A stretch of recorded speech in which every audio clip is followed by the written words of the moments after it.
The email arrived on a Wednesday morning, 2 weeks before my father's 60th birthday.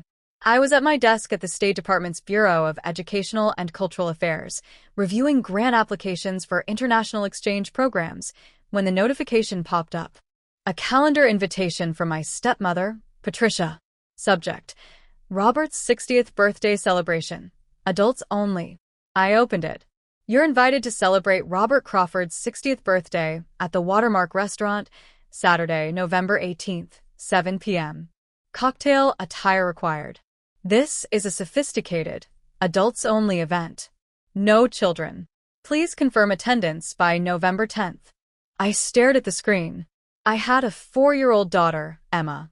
I was a single mother. Adults only meant I couldn't attend unless I found childcare on a Saturday night for an event that would run until at least 11 p.m. I called my father.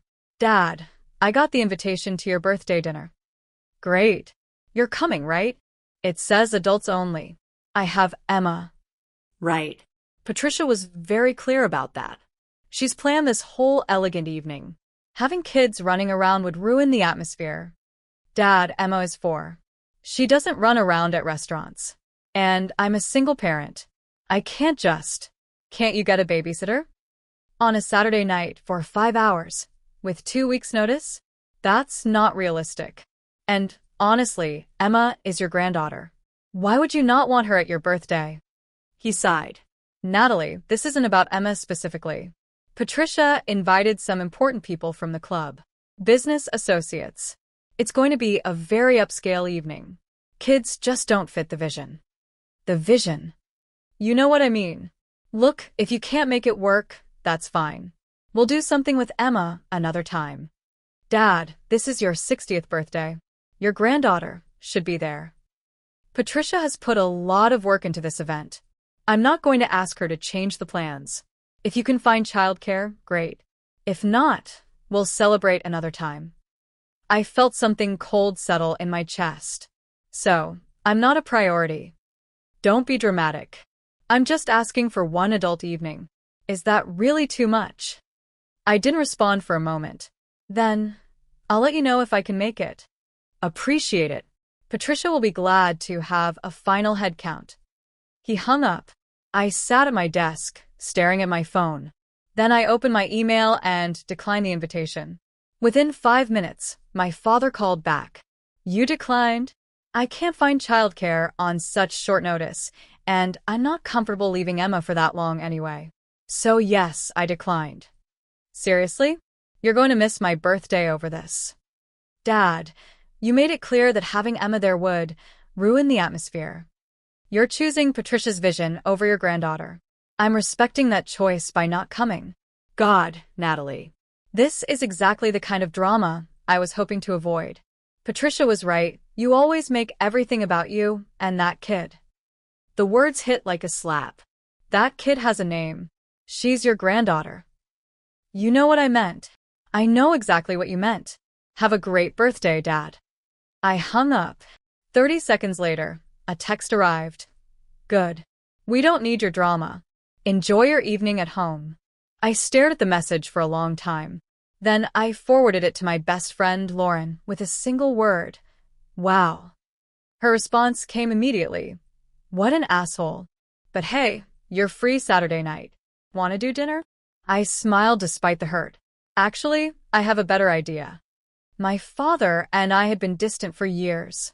He divorced my mother when I was 12. Within 6 months, he'd married Patricia, a woman 15 years his junior who worked in marketing for his commercial real estate company. Patricia had never had children and made it clear she had no interest in being a stepmother. Growing up, I'd split time between my mom's house and my dad's house. But the visits to Dad's became increasingly uncomfortable. Patricia made subtle comments about my clothes, my grades, my friends. She'd sigh heavily when I left dishes in the sink or forgot to make my bed.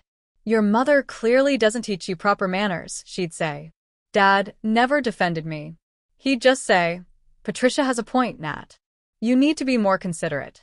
When I went to college, I'd hoped the distance would improve things. Instead, it made our relationship even more superficial. Dad would call once a month, ask surface-level questions about my classes, then hand the phone to Patricia, who would talk about their latest renovation or vacation. I'd majored in international relations and French. After graduation, I joined the Foreign Service. I'd spent 3 years at the embassy in Paris, working on educational exchange programs.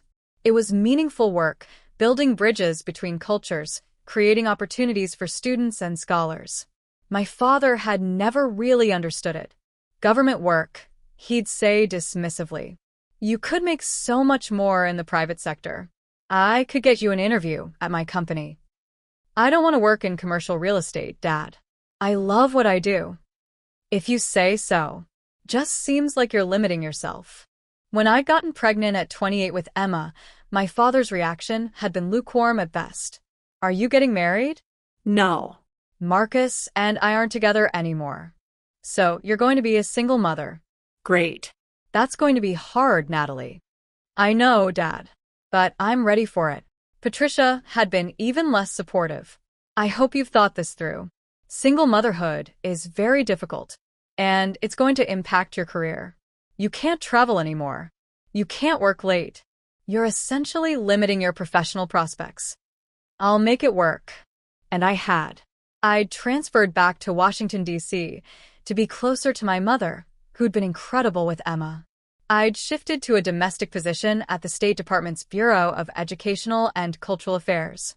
The work was still meaningful, still important, but it allowed me to be home for Emma every night. My father had met Emma exactly 4 times in 4 years. He always had an excuse. Too busy with work, Patricia wasn't feeling well, they had travel plans. He'd sent gifts on her birthday, but he'd never babysat, never asked to spend time with her, never tried to build a relationship. To him, Emma was an inconvenience, evidence of my poor choices. And now he'd made it official. She wasn't welcome at his birthday. What my father didn't know, what he'd never bothered to ask about, was the nature of my work at the State Department. I wasn't just a program officer. I was the director of the International Visitor Leadership Program, one of the State Department's flagship professional exchange initiatives. I managed a $60 million budget.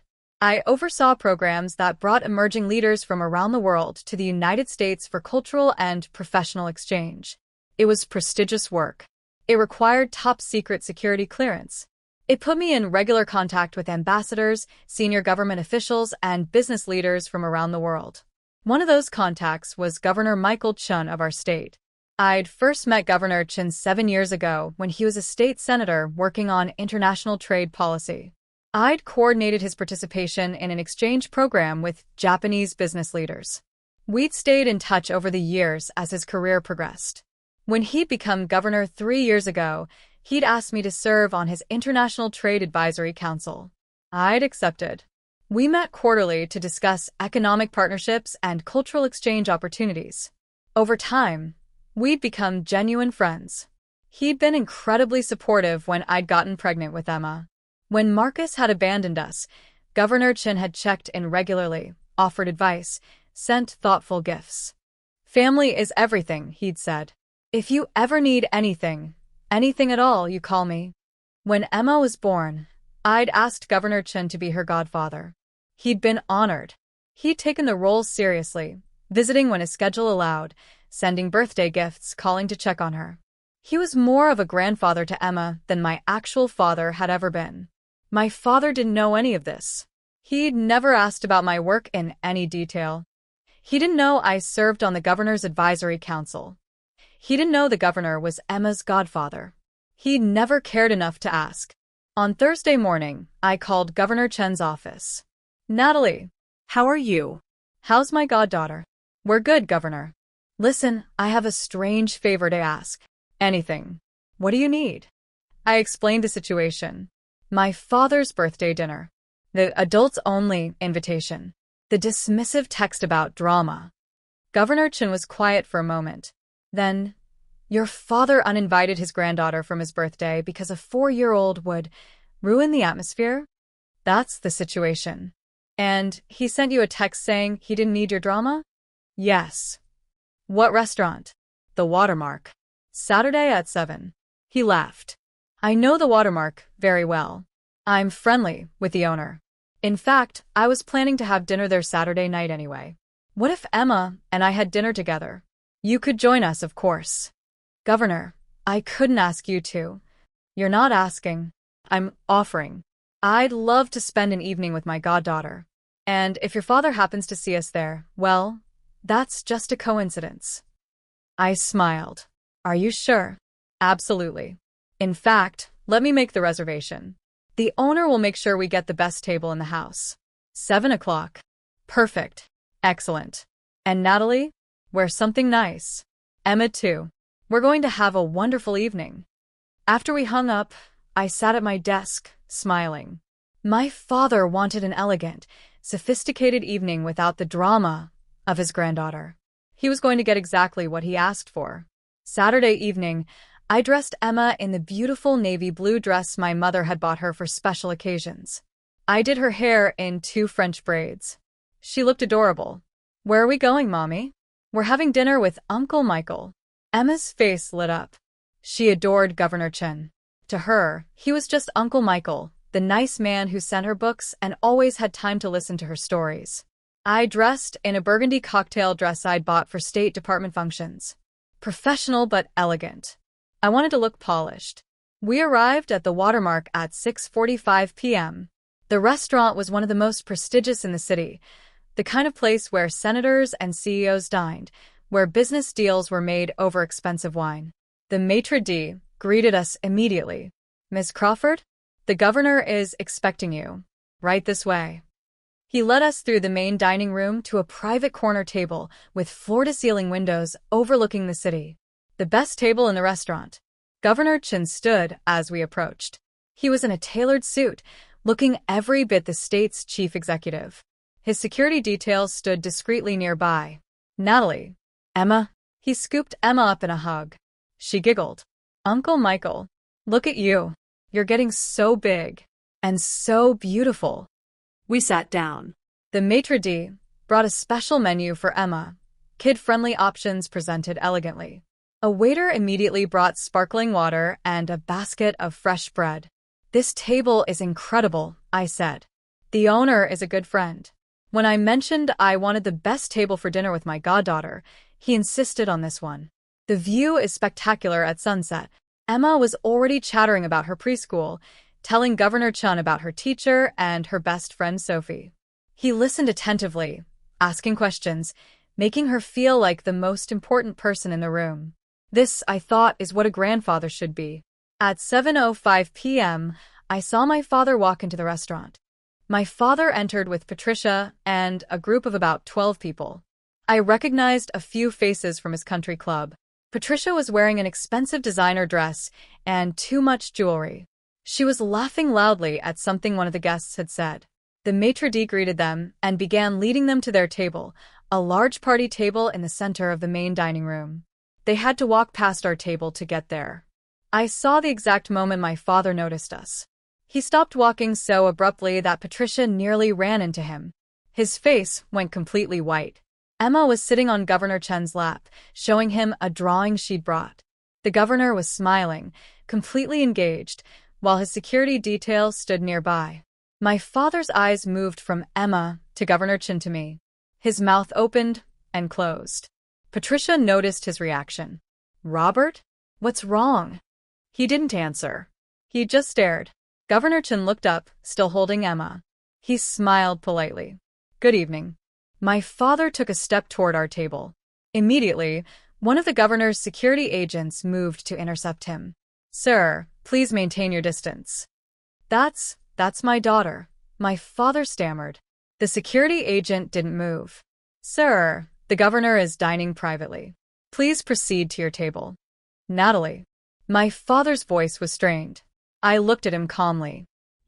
That. Happy birthday. What are you doing here? Having dinner. Emma and I were free this evening, so we made plans. Patricia had gone very pale. She was staring at Governor Chen with clear recognition. Is that the governor? Yes, I said simply. Why are you? Governor Chen smiled pleasantly, while still holding Emma. Natalie serves on my International Trade Advisory Council. We've worked together for years. And this beautiful young lady is my goddaughter. The silence was deafening. My father's guests were staring. Other diners were watching. Patricia looked like she might faint. Your goddaughter? My father repeated weakly. Yes. I had the honor of being asked 4 years ago. Emma, and I try to have dinner together regularly. Don't we, sweetheart? Emma nodded enthusiastically. Uncle Michael reads me stories. The security agent was still blocking my father's path. Sir, please move along. The maitre d' appeared, looking uncomfortable. Mr. Crawford, your table is ready. Please follow me. My father didn't move. He was staring at me like he'd never seen me before. Natalie, I didn't know. You never asked, Dad. Enjoy your birthday dinner. Patricia grabbed my father's arm. Robert, come on. Everyone's waiting. He let himself be led away, but he kept looking back at our table. His guests were already whispering among themselves, stealing glances at the governor. Governor Chen waited until they were seated across the room, then looked at me. You okay? Yeah, I'm okay. Good. Now, Emma was telling me about the butterfly she saw at preschool. Tell me more about that, sweetheart. Emma launched back into her story, completely oblivious to the drama that had just unfolded. I caught my father staring at us 3 more times during dinner. Each time, I simply smiled and returned to my conversation with Governor Chen and Emma. We had a wonderful meal. Emma ate her chicken fingers and vegetables like a little lady. Governor Chen told stories about his own daughter at that age. We laughed. We talked about everything and nothing. It was exactly what family dinner should be. Across the room, my father's birthday celebration looked stiff and uncomfortable. I could see Patricia saying something sharp to him. I could see him pushing food around his plate. Around 8:30, dessert arrived at our table. The chef had prepared a special chocolate creation for Emma, with a sparkler on top. Emma's delighted squeal carried across the restaurant. Several diners smiled at her joy. Governor Chen took a photo of her with her dessert. I'm sending this to my wife. She'll love it. 5 minutes later, my father's party got up to leave. I watched as Patricia ushered everyone toward the exit, her smile tight and forced. My father broke away from the group and walked toward our table. The security agent moved to intercept again, but Governor Chen waved him off. It's all right. My father stopped a few feet away. He looked at Emma, who was happily eating her chocolate dessert, then at Governor Chen, then at me. Natalie, can we talk? Outside. I glanced at Governor Chen. He nodded. We'll be fine. Take your time. I followed my father to the restaurant's entrance, away from the other guests. My father ran his hand through his hair. He looked shaken. I had no idea you knew the governor.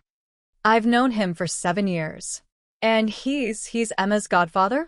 Yes. Why didn't you tell me? I looked at him for a long moment. When would I have told you, Dad? During one of the 4 times you've seen Emma in her entire life? During our monthly phone calls where you ask about the weather and immediately hand the phone to Patricia? When, exactly, was I supposed to mention that my daughter has a godfather who actually shows up for her? He flinched. You've never asked about my work. You've never asked about Emma's life. You send birthday gifts and Christmas presents and think that makes you a grandfather. But you've never actually been interested in who we are or what we do. That's not fair. It's completely fair. You uninvited your granddaughter from your birthday dinner because she'd ruin the atmosphere. You sent me a text saying you didn't need our drama. And tonight, you walked into this restaurant expecting a sophisticated evening without the inconvenience of your granddaughter. Instead, you found her having dinner with the governor of our state, who values her enough to clear his schedule on a Saturday night. I didn't know. That's the problem, Dad. You didn't know because you never asked. You decided who I was years ago, the disappointment daughter with the government job and the inconvenient child. You never looked deeper because you weren't interested. Patricia appeared in the doorway. Robert, everyone's waiting in the cars. He waved her off without looking at her. Give me a minute. She left, but I could see her watching through the glass. Natalie, I made a mistake. I see that now. Do you? Or are you just embarrassed that your guests saw your daughter dining with the governor while you were treating her like she wasn't good enough for your birthday party? It's not like that. Then what is it like? He was quiet for a long moment. Then, quietly, "I've been a terrible father." The admission surprised me. I've been so focused on my life with Patricia, on my business, on maintaining this image of success, that I didn't see what I was losing. I didn't see you. I didn't see Emma. I just saw complications that didn't fit into my perfect life. And now I'm standing outside the best restaurant in the city, watching through the window as the governor of our state treats my granddaughter better than I ever have. And I'm realizing what an absolute fool I've been. I didn't say anything. "Can I fix this?" he asked. "Is there any way to fix this?" "I don't know, Dad. What I know is that you hurt me. You hurt Emma, even if she's too young to understand it. You chose Patricia's vision of a perfect adult evening over your granddaughter's presence. You called her that kid and me dramatic for wanting her included in family events. I know. I was wrong. Being wrong isn't enough.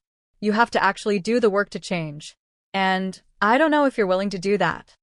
Patricia knocked on the glass. She pointed at her watch. My father ignored her. "What would it take," he asked, "to give me another chance?" Time. Effort. Consistency. Showing up. Not just gifts on birthdays, but actual presence in Emma's life. Learning about my work instead of dismissing it. Treating us like we matter. I can do that. We'll see. He nodded slowly. Can I say goodnight to Emma? Before you leave?" I thought about it.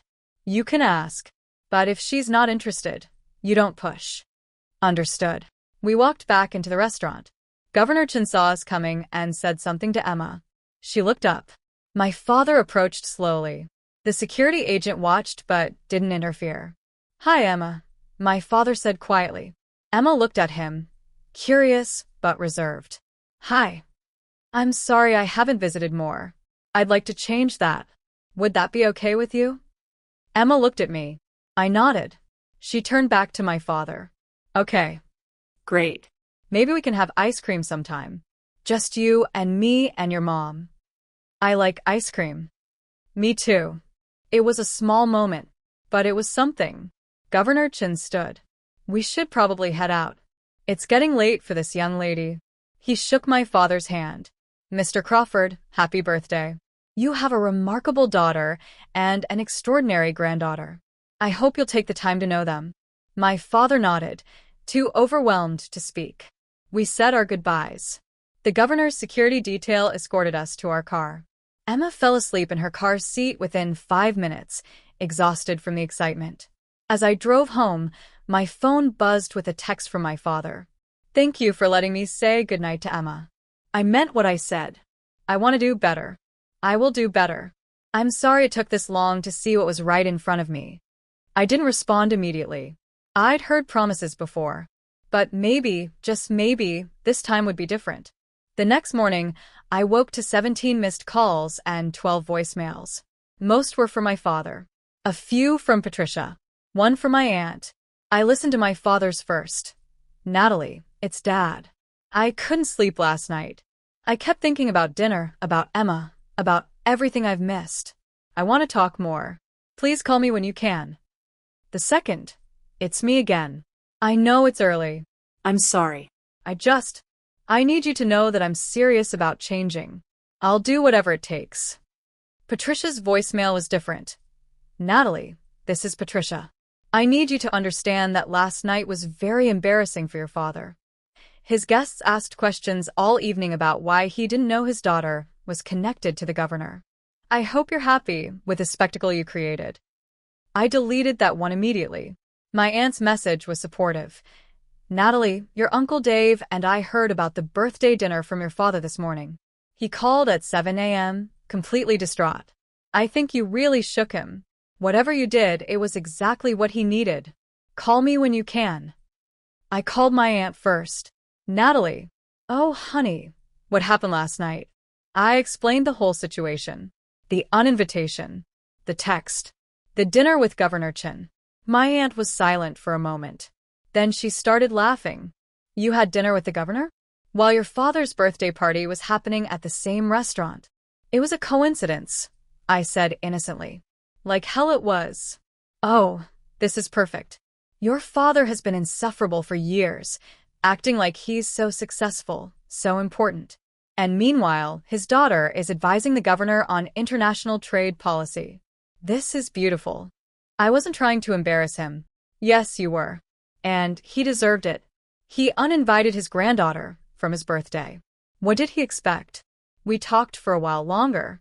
She promised to call my father and reinforce that he needed to make real changes.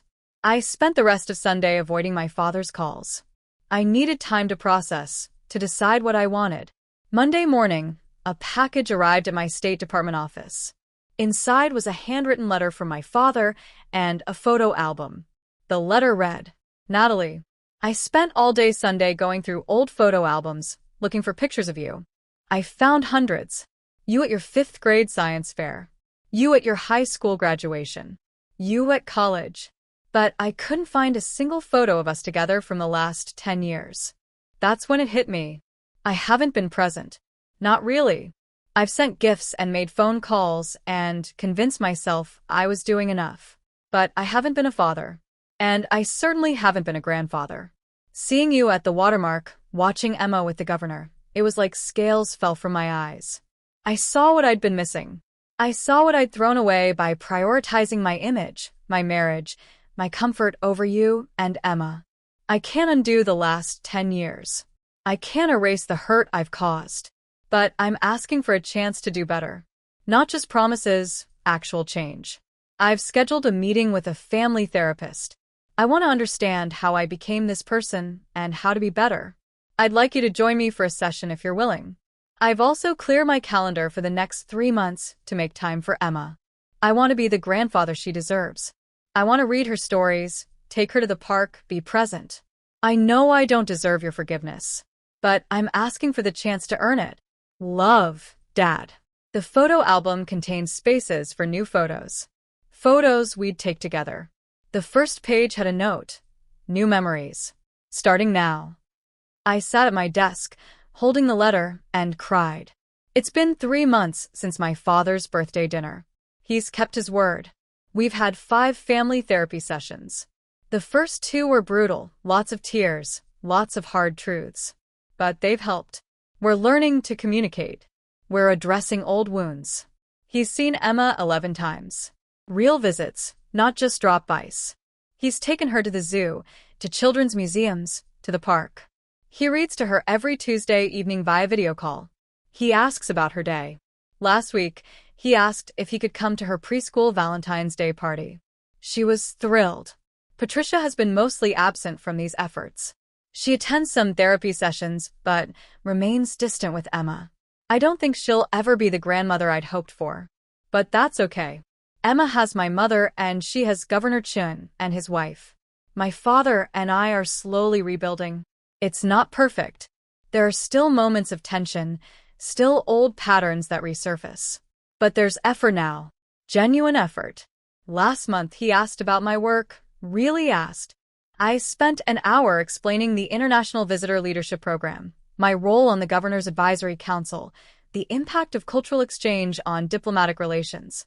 He listened. Actually listened. I'm proud of you, he said when I finished. I should have said that years ago. You've built something meaningful. Something that matters. It was the first time he'd said that in a decade. Governor Chun has become even more involved in Emma's life. He and his wife invited us to the governor's mansion for Emma's 5th birthday. She felt like a princess. The photo of Emma blowing out her candles with the governor and First Lady singing to her is one of my favorites. My father saw the photo on social media. He called immediately. I should have been there, he said. You were uninvited from that too. I reminded him gently. I know. And I deserve to be. But next year, I'd like to be included. If that's okay with you. We'll see how the next 9 months go. But, yeah, maybe. Last week, my father invited Emma and me to Sunday brunch. Just the 3 of us. We met at a family-friendly restaurant, his choice. He'd researched places with good kids' menus. Emma brought her favorite stuffed animal to show him. He listened patiently as she explained the animal's entire backstory. After we ordered, he pulled out an envelope. I wanted to give you this. Inside was a check for $25,000 and a letter. The letter explained that he'd set up an education fund for Emma. The check was the first deposit. He'd contribute annually. "I know I can't buy my way back into your lives," he said. "But I want Emma to have opportunities. I want to support her future." I looked at the check, then at him. "This is generous. Thank you." It's not about generosity. It's about being a grandfather. Being family. Emma was coloring on the kids' menu, oblivious to the conversation. "Dad, can I ask you something?" "Anything." What changed? Was it really just seeing us at the restaurant? Or was it something else? He was quiet for a long time. Then, it was seeing who you are. Not who I thought you were, but who you actually are. I'd spent years telling myself you were making poor choices, single motherhood, government work, modest lifestyle. I'd convinced myself I was the successful one, and you were struggling. And then I saw you dining with the governor. I saw my granddaughter being held by one of the most powerful men in the state, who clearly adores her. I saw the way the restaurant staff treated you, with respect, with deference. I realized I didn't know my own daughter. And worse, I'd never tried to. That must have been hard to accept. It was devastating, but necessary. I needed that wake-up call. I needed to see that success isn't just about money or status or image. It's about impact, relationships, substance. You have all three. I just had image. Emma looked up. "Grandpa, want to color with me?" His face softened. "I'd love to, sweetheart." He spent the next 20 minutes coloring a princess with Emma, following her very specific instructions about which crayons to use. I watched them together and felt something I hadn't felt in years. Hope. It's been 6 months since the birthday dinner incident. My father and I have dinner every other Sunday with Emma. He never misses. He calls Emma twice a week. He came to her preschool graduation and cried during her little song performance. He's learning. Slowly, imperfectly, but genuinely. Patricia remains distant, but my father has stopped letting her opinions dictate his relationship with us. When she complained about spending too much time with the kid, he told her Emma was his granddaughter and would be a priority. I heard they're in couples therapy now, too. Governor Chin remains Emma's devoted godfather. Last month, he and his wife invited us to spend a weekend at their family cabin. Emma learned to fish. The governor taught her patiently, celebrating every small catch. My father saw the photos and called. "I should learn to fish," he said. "So, I can take Emma sometime." "She'd like that," I said. Next month is my father's birthday again. He's turning 61. He called last week to discuss it. I'm not doing the big party this year. Patricia wanted to, but I said no. I'd rather do something small. Just family. You, me, Emma, your mother if she's comfortable, maybe your aunt and uncle. What about Patricia? She can come if she wants. But this year, I'm focused on the people who matter. The people I almost lost. What changed your mind about the big party? Last year, I had 60 people celebrate my birthday, and I couldn't tell you what we talked about or what it meant. This year, I want to remember every moment. I want Emma to blow out the candles. I want to actually celebrate with people I love. We can do that. And Natalie? Yeah. Thank you. For not giving up on me. For giving me another chance. I know I didn't deserve it. You're putting in the work, Dad. That's what matters. Emma's birthday is in 3 weeks. She's turning 5. She's already planned the entire party. It involves princesses, a bounce house, and everyone I love. When she made her guest list, she included Grandpa Robert, without hesitation. That's the moment I knew we'd turned a corner. She didn't see him as the grandfather who'd excluded her. She saw him as family. Because he'd finally shown up. Governor Chin called yesterday. I got Emma's birthday invitation. I wouldn't miss it for the world. How's your father doing with all this? Better. He's really trying. Good. Everyone deserves a second chance. Even grandfathers who forget what's important. He definitely forgot. But I think he's remembering now. That's all we can ask. The end. Sometimes people need to see who you really are before they can value you. My father thought I was a struggling single mother with a modest government job. I was actually advising the governor on international policy while raising an incredible daughter. He thought excluding Emma would give him an elegant evening. Instead, it showed him everything he'd been missing. The governor didn't make me successful. He just saw what my father couldn't, that I already was. Sometimes the best tables aren't given to the people who demand them. They're given to the people who deserve them. And that night at the Watermark, Emma and I deserved the best table in the house. My father just needed to see it to believe it.